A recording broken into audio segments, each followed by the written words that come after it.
자, 조작적 조건화의 학자는 스키너다 이렇게 말씀을 드렸고, 자, 조작적 조건화는 말씀드렸죠. 행동과 결과의 연합이다. 행동과 결과의 연합이다. 개념이에요, 개념. 그 다음에 두 번째. 자, 두 번째는 여기에 나타나는 행동이 있는데 그 행동은 자율적인 행동이다. 그 다음에 긍정적인 능동적인 행동이다. 능입니다. 능동적인 행동이다. 이것을 우리가 조작적 행동의 특징이다 이렇게 말할 수 있고요. 자, 조작적 조건화의 개념에 강화라고 하는 거, 벌이라고 하는 거 이런 것들이 있었죠. 정적 강화, 부적 강화, 정적 처벌, 부적 처벌이 있었습니다. 자, 그 다음 타이틀만 보면 타임아웃이라고 하는 거, 타임아웃, 일시적 강화 중지라고 하거나 관심 중단의 소거라고 하는 것이나 그 다음에 학습된 무기력이나 이런 것들이 다 조작적 조건화와 연관성이 있다 이렇게 정리하실 수 있습니다. 자, 학습된 무기력까지 쭉 왔는데 우리가 이제 학습된 무기력에서 여기에 이제 거기 부분에 보면 이 이론은 귀인 이론을 추가해서 우울증에 대한 설명을 확장한다라고 했어요. 자, 여기에 이제 귀인 이론에 덧붙여서 우울의 원인, 우울과 연관된 원인을 파악했다라고 하는 거예요. 자, 그러면 우울의 원인에 어떠한 귀인이 있었죠? 세 가지. 내적 요인, 그 다음에요 안정적 요인, 그 다음에요 전반적 요인입니다. 이렇게 세 가지의 요인이 있을 때 우울이 심해지더라라고 하는 거예요. 여기에 대비되는 것은 외적이고요. 여기에 대비되는 것은 불안정적인 거고요. 여기에 대비되는 것은 특수적인 거예요. 그래서 뭐 외적이라는 단어가 나오면 틀리겠죠. 그 다음에 불안정이라는 단어가 나오면 틀리겠죠. 그 다음에 특수적이란 말이 나오면 틀리겠죠. 자, 이런 것들을 정리를 좀 해주시죠. 자, 마우러의 회피학습이 있습니다. 마우러의 회피학습.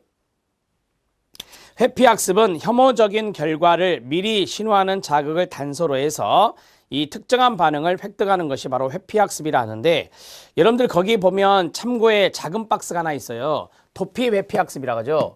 도피 회피학습. 근데 이걸 일종의 이제 회피학습이다 이렇게 이야기를 하는 건데요. 대표적인 학자가 바로 마우러다 이렇게 보시면 됩니다. 이것도 출제 포인트예요, 여러분. 마우러. 자, 도피가 이제 1차가 되고요. 그 다음에 여기에 대한 학습이 이루어진 것이 이제 2차 회피가 되는 겁니다. 이렇게 해서 1차, 2차 순서대로 도피 회피 학습이다 이렇게 보는 게 좀 더 쉬워요. 자, 먼저 참고의 1번은 봤고요. 2번, 즉 사전에 어떤 주의 신호가 있는 동안에 미리 효과적인 반응을 함으로써 불쾌함, 위험한 자극을 피할 수 있는 것을 배우는 것입니다. 회피학습에 대한 연구에서는 전기 충격을 제시하기 전에 이를 알리는 신호를 먼저 제시합니다. 셔틀 상자에서 사례 들어갑니다. 셔틀 상자에서 불빛을 몇 초 동안 먼저 제시를 하고 전기 충격을 제시합니다. 자, 그러면 여기 이제 불빛을 몇 초 동안 줬다. 이게 이제 신호입니다. 미리 신호를 주는 거예요. 그러면 전기 충격이 그 동물에게 주어지면 처음에는 전기 충격을 받을 때만 다른 칸으로 달려가지만 이게 뭐예요? 도피학습입니다. 이게 이제 도피라고 봤습니다. 처음에는. 자, 그러다가 점차적으로 불빛이 전기 충격을 신호한다는 것을 알아차려서 불빛만 딱 제시해도 바로 안전한 칸으로 도망갑니다. 이런 것들이 이제 회피가 된다라고 보시면 되겠습니다. 자, 방 안 중앙에 나직한 병풍 따위를 쳐서 방을 2등분 해놓고 그 한쪽에는 전기가 통하도록 장치해 둡니다. 먼저 버저, 즉 주의 신호죠. 버저를 울린 다음 5초 후에 들여보낸 동물은 그 방에 전기 쇼크가 걸리도록 합니다. 그러면 처음에는 그 동물이 쇼크를 받고서 병풍을 뛰어넘어 안전한 방으로 도망치게 됩니다. 이걸 도피학습이죠. 이게 먼저 일어나는 거고요. 그러나 이러한 훈련을 거듭하게 되면 나중에는 버저 소리만 듣기만 해도 그 동물은 전기 충격을 받기 전에 벌써 옆에 방으로 뛰어가 버립니다. 이게 회피학습이다 이 말이에요. 이렇게 해서 일단 습득된 회피학습은 좀처럼 잊어버리지 않는다는 겁니다. 그래서 말씀드렸잖아요. 먼저 도피가 이루어지고 그 다음에 나중에 회피학습이 이루어진다. 이렇게 해서 정리하셔라 했어요. 자, 도피 회피 학습 밑에 봅니다. 마우러는 회피 조건 하에서 1차적인 동인을 회피하는 학습은 강화에 의하고 끊어요. 2차적인 동인, 공포죠. 회피하는 학습은 접근에 의한 것이라고 생각했습니다. 1번 참고하셔도 됩니다. 도피 회피 학습은 부적 강화를 수반하는 혐오적 학습 절차이며 피험자는 먼저 혐오 자극으로부터 도피하는 것을 학습하고 다음에는 그것을 회피하는 것을 학습하게 됩니다. 그래서 도피, 회피 학습이다 이렇게 말해요. 회피 행동은 도피와 회피로 구분하여 설명하는 것이 이해하기 쉽습니다. 도피란 혐오 자극을 감소시키거나, 자, 여기 혐오 자극 감소,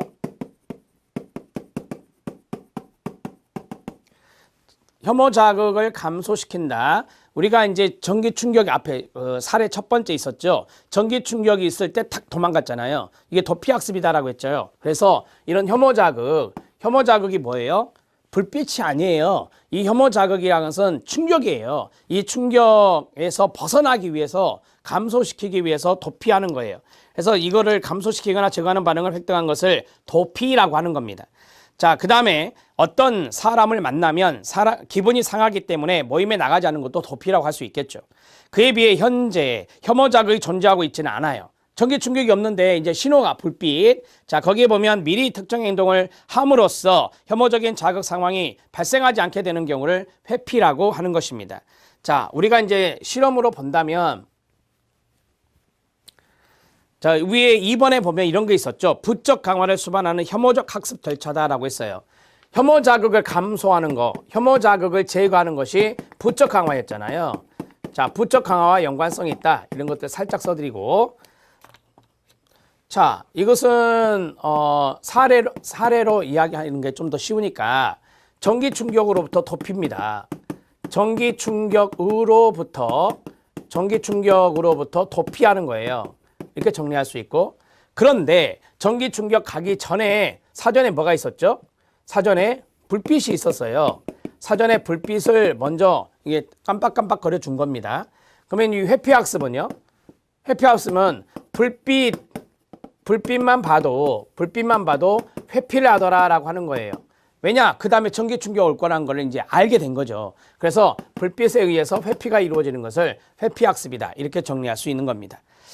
자, 거기에 보면 미리 특정 행동을 한다라고 했어요. 그게 뭐예요? 회피 행동이죠. 회피 행동함으로써 전기 충격으로부터 벗어나는 거예요. 이런 것들을 마우러의 도피 회피 학습이다. 이렇게 정리할 수 있습니다. 되셨죠? 어렵지 않습니다. 자, 심화 학습입니다. 올즈와 밀러의 뇌의 쾌락 중추입니다. 자, 뇌의 쾌락 중추. 자, 뇌에는 쾌락 중추가 있는데 그 쾌락 중추의 밑에 보면 전극을 꼽습니다. 주위의 뇌에 전극을 꼽아요. 그래서 거기 보면 뇌전극 또는 뇌자극이라는 것이 있습니다. 자, 뇌 전극을 꼽아서 전극에 의한 뇌자극입니다. 자, 그래서 이제 그 쾌락 중추에 자극을 줘서 이러한 것들의 강화 특성을 본다라고 하는 건데요.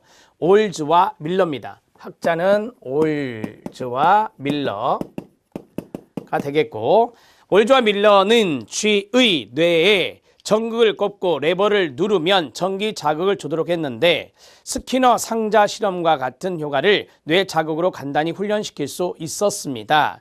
자, 우리가 이제 스키너 상자 실험과 같은 거라 했잖아요. 이런 것도 이제 조작적 조건화와 연관성이 있는 거죠. 자, 거기에 보면 강화 효과다라고 해요. 강화의 동그라미 치세요. 직접적인 뇌 자극으로 인한 강화의 특성입니다. 훈련 이전에 박탈은 전혀 필요하지 않죠. 뇌에 직접 꼽았기 때문에, 쾌락 중추에 꼽았기 때문에 훈련 이전에 박탈은 전혀 필요하지 않다. 이전 박탈 불필요. 이런 식으로 쓰세요. 이전 박탈은 필요하지 않다. 이전 박탈 불필요. 두 번째, 포만이 일어나지 않습니다. 포만이 일어나는 뇌에 자극을 한 거니까 포만과 관계가 없습니다. 자, 그 다음에 세 번째, 다른 추동들에 대해서 우선권을 갖습니다. 다른 추동과 비교해서 자, 우선적이다라고 하는 겁니다. 뇌에다가 쾌락 중추에다 바로 전극을 꼽았기 때문에 다른 추동들보다는 우선적이라고 말할 수 있겠죠. 자, 네 번째, 자, 소거는 급격하게 일어난다라고 했어요. 자, 소거라고 하는 것은 강화가 이제 사그라드는 거예요. 강화가 소멸되는 거, 그걸 말하는 건데 소거는 급격하게 일어납니다. 소거는 급격히 일어남. 이렇게 정리하시고요. 자, 뇌 자극을, 전극 자극을 이제 뽑는 거잖아요. 그걸 뽑았을 때 이제 소거가 바로 나타난다라고 하는 것이고요. 자, 다섯 번째는 대부분의 강화 스케줄은 적용하지 않는다라고 했어요. 우리가 이제 강화 계획을 배울 건데요. 강화 계획은 미적용, 적용되지 않는다. 이렇게 간단하게 적어주시면 되겠습니다. 자, 그러니까 스키너가 했던 그런 강화, 뭐 쥐를 넣어서 그 다음에 레버를 눌러서 먹이를 먹게 하는 그런 강화와 달라요. 그런 강화 다른 것이 이건데 올즈와 밀러는 뇌 부분에 쾌락 중추 부분에 바로 전극을 꼽아서 강화 효과를 가져온 거거든요. 그렇기 때문에 스키너의 강화와 여기 있는 강화는 뭐 예를 들어서 쾌락을 느낀다든지 즐거움을 느낀다든지 이런 것들이 있을 수 있겠죠. 쥐가 먹이를 먹었을 때 즐거움을 느끼듯이 있을 수 있지만 여기는 바로 이제 즉시 그 강화의 효과가 나타나는 것들이기 때문에 여기 있는 내용들도 숙지가 필요하다 이 말입니다. 자, 심화학습 내용으로 정리를 해드렸고요. 그 다음에 두 번째, 조작적 조건 학습과 고전적 조건 학습에서 나타나는 현상입니다. 이것은 뭐냐면 조작적 조건 형성과 고전적 조건 형성의 이제 공통점, 같이 나타나는 것들이 있다라고 하는 것이죠. 함께 나타나는 것들, 소거가 나왔는데요. 이 강화물을 제거하면 학습된 반응이 이제 소거된다라고 하는 부분입니다. 누군가에게 부탁을 할 때 계속 거절당하면 더 이상 부탁을 하지 않는 경우, 이런 것들이 이제 소거와 연관성이 있어요. 제가 고전적 조건화에도 소거가 있다 그랬잖아요. 자, 그 다음에 자극 일반화라고 하는 겁니다. 특정한 자극에 대한 반응 결과로 강화를 받았다면 유사한 자극에 동일한 반응을 한다라고 했어요. 여러분이 알다시피 자극 반응 하면은 뭐예요? 고전적 조건하고 거기에서 강화를 받았다라고 했잖아요. 이건 강화 효과예요. 그래서 이거는 스키너의 조작적 조건화와도 연관성이 있겠죠. 선생님께서 인사 잘해서 칭찬을 받으면 다른 어른들에게 인사를 한다라고 하는 것입니다. 이걸 자극 일반화라고 배웠죠. 자, 밑에 각주가 있는데요. 이 각주는 여러분들이 이제 참고적으로 보시면 되는데 회피 조건하에서 마우러는 1차적 동의를 회피하는 학습은 강화에 의하고 2차적인 동의는 위에서 했던 거네요. 공포는 회피하는 학습은 접근에 의한 것이라고 생각했다. 자, 변별은 특정 자극에 대한 반응의 결과로 강화를 받았는데 다른 자극에 대해서는 반응을 해도 강화를 받지 못하면 두 자극을 구분할 수 있다라고 하는 거예요. 변별이라고 쓰세요. 구분하여 상이한 반응을 나타내게 하는 경우에 여기에 해당될 수 있습니다. 이 세 가지는 참고하셔도 돼요. 변별이라든지 그 다음에 소거라든지 그 다음에 자극 일반화 이것들은 참고하시고요. 2번 별표. 자, 조작적 조건 형성에만 있는 현상들이 있습니다. 자, 첫 번째가 무엇입니까? 행동 형성이라고 하는 것이 있어요. 그 다음에 두 번째 무엇입니까? 네, 미신 행동이 있습니다. 일종의 징크스라고 하는 것이죠. 그 다음에 강화물의 종류가 쭉 있습니다. 제가 강화물 나온다고 말씀을 드렸었잖아요. 자, 실력 따지기에 있는 강화물의 종류까지 해볼 건데요. 거기까지 이번 시간에 해보도록 하겠습니다. 자, 조작적 조건 형성에만 있는 형성들 첫 번째 행동 형성입니다. 행동 형성의 별표. 자, 얘가 고울입니다. 이게 목표예요. 목적이에요. 자, 그러면 한 단계 올라가고 한 단계 올라가고 한 단계 올라가고 한 단계 올라갔어요. 자, 점점 더 어려움을 수행하게 하는 거예요. 이게 단계적인 거예요. 단계적이면서 점진적입니다. 단계적이면서 점진적으로 목표 행동을 수행한다는 거예요. 목표 행동을 수행하는 거. 그런데 중간중간에 올라갈 때 강화라고 하는 것을 줘야 되겠죠. 강화라고 하는 것을 줘야 되는 거예요. 강화라고 하는 것을 줘야 되는 겁니다. 이렇게 강화를 조구하면서 목표 행동에 도달하는 이 방법을 바로 행동 형성이다. 이렇게 정리할 수 있습니다. 행동 형성, 이게 출제 포인트예요. 그래서 말씀드렸습니다. 자, 1번 별표. 원하는 목표 행동을 단계적으로 조작하여 최종적으로 동물이 하기를 바라는 행동에 점차적으로 근접해 가는 겁니다. 기대하는 반응과 행동을 학습하고 목표로 삼는 바람직한 행동으로 강화시켜 점진적인 과정으로 고쳐 나아가는 겁니다. 거쳐서 나아가는 행동 양상을 말합니다. 자, 우편함에서 편지를 물어오게 개를 조성한다. 조성의 동그라미요. 이 행동 형성의 동의어가 조성법이에요. 조성법. 그래서 조성이란 말을 쓴 거예요. 우편함에 다가가면 강화물 주고, 우편함을 건드리면 강화 주고, 편지를 물면 강화 주고, 가져오면 강화 주고, 이런 것들을 리피트 반복했을 때 바로 이 개는 훈련이 되겠죠. 자, 정리가 됐습니다. 기출문제 확인 학습 행동연세법입니다. 별표 하나입니다. 행동연세법은 마지막 강화 계획이 완결되어야만 1차 강화물이 주어지는 일련의 강화로서 어떤 하나의 특정 계획을 시행 중임을 나타내는 것으로 이는 조작적 조건 형성과 관련성이 있습니다. 자, 2번. 아동이 주어진 단계를 강화에 의해서 행동 형성법 등에 의해서 성공적으로 학습한 뒤에는 끊어요. 그 단계를 다른 단계들과 적절히 연속적으로 결합해야 하는 것입니다. 그러니까 행동 형성에 의해서 어떤 목표 행동을 이제 수행을 했잖아요. 수행했으면 그 학습한 뒤에 그 단계를 다른 단계들과 결합을 하는 거예요. 그게 바로 이제 연쇄예요, 연쇄. 그래서 행동연쇄법이라고 하는 겁니다. 사례 별표 3번 음식 먹기가 있는데 강화물이라고 돼요. 이제 음식이 강화물인데요. 음식에 의해서 초기 단계를 제일 먼저 가르치고 그 다음에 나머지 부가적인 단계들 뭐예요? 뭐 숟가락을 입까지 들어올린다든지 숟가락을 입에 넣는다든지 숟가락을 접시에 되돌려 놓는다든지 이런 것 등은 아동이 그 연소의 모든 단위를 완수할 때까지 점진적으로 익혀야 되는 단계들이다라고 하는 거예요. 그러니까 하나의 행동을 완수하고 하나의 행동을 완수해서 완벽한 행동을 만들어내는 거죠. 식사가 바로 거기에 해당될 수 있다 이 말이에요. 자, 이게 바로 행동연쇄법의 사례, 좋은 사례가 될 수 있습니다. 자, 그러면 우리가 이제 행동연쇄법이라고 하는 것은 우리가 연쇄라고 하는 것은 되게 이런 식으로 가죠. 연쇄라고 하는 것은 이런 거예요. 이게 행동형성이라는 것은 목표행동으로 놔두고 점진적으로 가는 거고 이건 행동연쇄법이라 말할 수 있어요.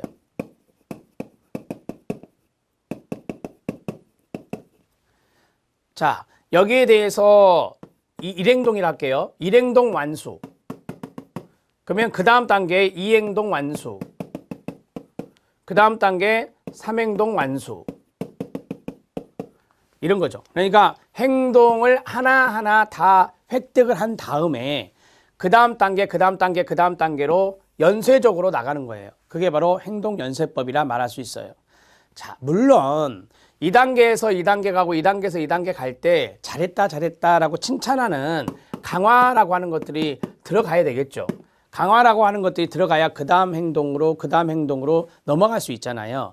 이런 것들 때문에 이 조작적 조건화와 연관성이 있다라고 하는 거예요.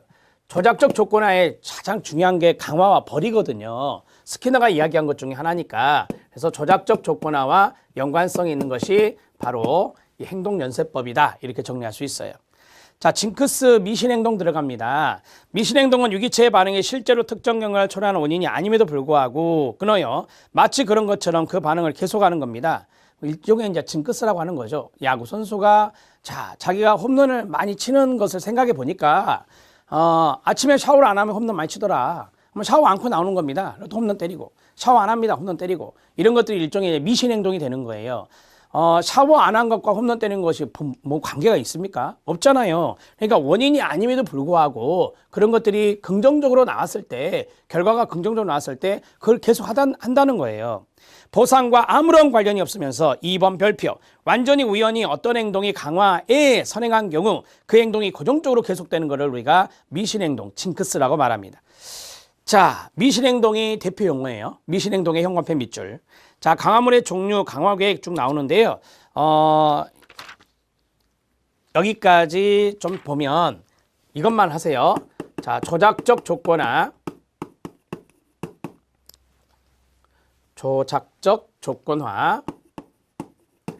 와 관련된 것들이 있다라고 말씀드렸죠. 우리가 고전적 조건화에서 관련된 거 뭐 공포, 불안, 이거 신경증, 면역학습 이런 거 있듯이 자, 조작적 조건화에만 있는 것들이 있더라. 그게 뭐예요? 조작적 조건화와 연관성이 있는 것만은 쓸게요. 자, 소거라고 하는 거, 그 다음에 아까 했던 거 타임아웃이라고 하는 거, 그 다음에 강화라고 하는 거, 그 다음에 벌이라고 하는 거, 그 다음에 행동 형성이라고 하는 거, 그 다음에 행동 연쇄라고 하는 거, 행동 연쇄, 또요, 네, 미신 행동이라고 하는 거. 자, 여러분 토큰 강화 들어보셨죠? 토큰 강화. 토큰 강화가 여기에 들어가요. 토큰 경제, 토큰 강화.